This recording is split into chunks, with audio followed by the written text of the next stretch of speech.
Benjamin Netanyahu কি মধ্যপ্রাচ্যে greater Israel প্রতিষ্ঠার লড়াই করছে? আর এই গ্রেটার ইসরায়েল প্রতিষ্ঠার ক্ষেত্রে ইরান কি প্রধান শত্রু? মধ্যপ্রাচ্যের কোন কোন দেশকে অধিগ্রহণ করে ইসরায়েল মধ্যপ্রাচ্যে তার গ্রেটার ইসরায়েল সাম্রাজ্য প্রতিষ্ঠা করতে চাইছে? আর এতদিন পর্যন্ত এই সাম্রাজ্যের কতটাই বা বাস্তবায়িত হয়েছে? ইতিহাসের প্রথা ভেঙে অতীতের ইসরায়েলের ৮০ বছরের যে গণ্ডি, সেই গণ্ডি কি বর্তমান ইসরায়েল পেরোতে পারবে? আজকের গ্রেটার ইসরায়েল নিয়ে আমাদের নিবেদনে এই সকল প্রশ্নের উত্তর খোঁজার চেষ্টা করি। প্রথমে আপনাদেরকে স্বাগত জানাচ্ছি, আপনাদের বন্ধু অধ্যাপক আব্দুল হালিম। প্রথমে আমরা গ্রেটার ইসরায়েল কি তা বোঝার আগে ইসরায়েল শব্দের উৎপত্তি কিভাবে হলো সেটা আমাদের বুঝে নেওয়া দরকার। আর এই ক্ষেত্রে প্রথমে আমরা দেখব ইব্রাহিম আলাইহিস সালাম, যিনি ইহুদি, খ্রিস্টান এবং মুসলিম এই তিন ধর্মের কাছে সর্বজন শ্রদ্ধেয় একজন নবী। এই ইব্রাহিম আলাইহিস সালাম নবীর দুজন পুত্র সন্তান ছিলেন। তার মধ্যে একজন ইসমাইল আলাইহিস সালাম, যিনি একজন নবী ছিলেন। আর এই নবীর যারা বংশধর তারা বর্তমানে আরব জাতির মানুষ। আর এই ইসমাইল আলাইহিস সালামের যারা বংশধর তাদের মধ্যে থেকে কুরাইশ বংশের জন্ম হয় প্রফেট হযরত মুহাম্মদ সাল্লাল্লাহু আলাইহি ওয়াসাল্লামের। এদিকে ইসহাক, যিনি ইব্রাহিম আলাইহিস সালামের অপর সন্তান, আর ইসহাক আলাইহিস সালামের পুত্র হলেন ইয়াকুব আলাইহিস সালাম। আর ইয়াকুব আলাইহিস সালামের অপর নাম ছিল ইসরাইল। আর এই ইয়াকুব নবীর ১২ জন সন্তান ছিলেন। আর এই ইয়াকুব নবীর সন্তানদের বলা হয় বনি ইসরাইল, অর্থাৎ ইসরায়েলের সন্তানেরা। আর এই ১২ সন্তানের মধ্যে সব থেকে বড় সন্তান ছিলেন ইয়াহুদ। তৎকালীন সময়ে যে প্রথা ছিল, যিনি বড় সন্তান হবেন তার নাম থেকেই গোষ্ঠীর নাম হবে। তাই ইয়াহুদের নাম অনুসারেই এই গোষ্ঠীর নাম হয়েছে ইহুদি। অর্থাৎ ইহুদি যে সম্প্রদায়, এটি কোনো ধর্মীয় সম্প্রদায় নয়। যারা ইয়াকুব আলাইহিস সালামের বংশধর, এই বংশের নাম হয়েছে বড় সন্তান ইয়াহুদ, তার নাম ধরে। আর এই ইয়াহুদের জন্ম হয়েছিল যীশু খ্রিস্টের জন্মের প্রায় ২০০০ বছর আগে বর্তমান প্যালেস্টাইন রাষ্ট্রে। আর ইয়াহুদের জন্মের ১০০০ বছর পর, অর্থাৎ যীশু খ্রিস্টের জন্মের ১০০০ বছর আগে দাউদ নবী, যাকে খ্রিস্টানরা ডেভিড বলে, সেই দাউদ নবী তিনি মধ্যপ্রাচ্যের একটা বিস্তীর্ণ অঞ্চল নিয়ে একটা সাম্রাজ্য গড়ে তুলেছিলেন। সেই সাম্রাজ্য যদিও ৮০ বছরের মধ্যেই ভেঙে যায়। তার ৯০০ বছর পরে আরো একটি সাম্রাজ্য ইহুদিদের দ্বারাই তৈরি হয়েছিল মধ্যপ্রাচ্যে, যাকে হেসবোনিয়ান সাম্রাজ্য, যা যীশু খ্রিস্টের জন্মের ১০০ বছর মোটামুটি আগে তৈরি হয়েছিল। সেই সাম্রাজ্য ৭৭ বছরেই ভেঙে যায়, যা ৮০ বছর ক্রস করতে পারেনি।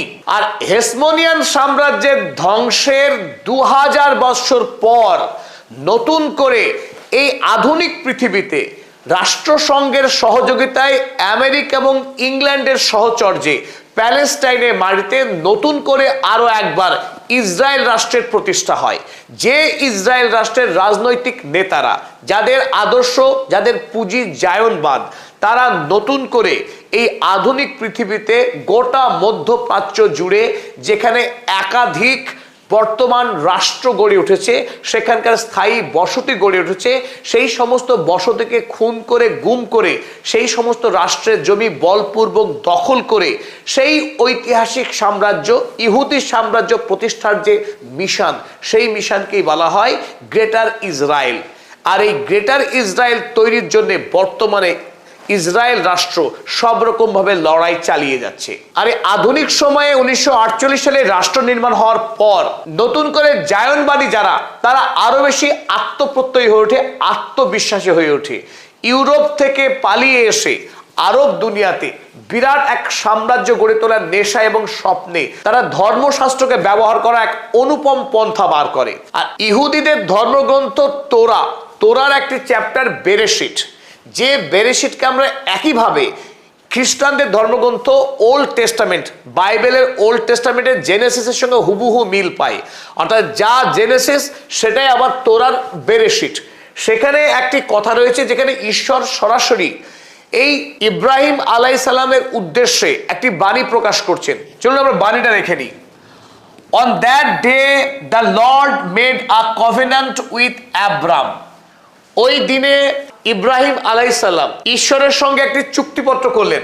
and said, ঈশ্বর বললেন, to your descendants I give this land from the wadi of Egypt to the great river the Euphrates. এখানে ঈশ্বর স্পষ্ট করে বলছেন যে তিনি ইব্রাহিম আলাইহিস সালামের যারা বংশধর, ছেলে মেয়ে, উত্তরসূরি, তাদের জন্য মিশরের ওয়াদি, যাকে বর্তমানে নীল নদী বলে ব্যাখ্যা করা হয়, সেখান থেকে ইরাকের ইউফ্রেটিস নদী পর্যন্ত যে বিস্তীর্ণ এলাকা, সেই এলাকায় বসবাস করবার নির্দেশ দিয়েছেন। এখানে যখন ইব্রাহিম আলাইহিস সালামের কথা বলা হচ্ছে, তার সন্তান ইসমাইল আলাইহিস সালাম এবং ইসাক আলাইহিস সালাম, অর্থাৎ বর্তমানে যারা মুসলিম এবং ইহুদি, তারা উভয়েই এই গোটা অঞ্চলে বসবাসের কথা বলছেন খোদ ঈশ্বর সৃষ্টিকর্তা। কিন্তু ইহুদিরা দাবি করছেন এখানে কোনো মুসলিম থাকবে না, কোনো আরব থাকবে না, কেবল ইহুদিরাই থাকবে। এখানে তারা ইচ্ছে মতো এই বেরেশিটের বাণীকে তারা পরিবর্তন করে নিয়েছেন এবং ইব্রাহিম আলাইহিস সালামের জায়গায় তারা এই ইয়াকুব নবীর নাম বসিয়ে, তারা ইয়াকুব নবীর যারা উত্তরসূরি, তারাই কেবল এই মধ্যপ্রাচ্যের বিস্তীর্ণ অঞ্চলে বসবাস করবে, সেই দাবি তারা বর্তমানে উত্থাপন করছে। বর্তমানে ইসরায়েলের জায়নবাদী যারা রাষ্ট্রনায়ক, যারা নেতা, তারা চাইছে মধ্য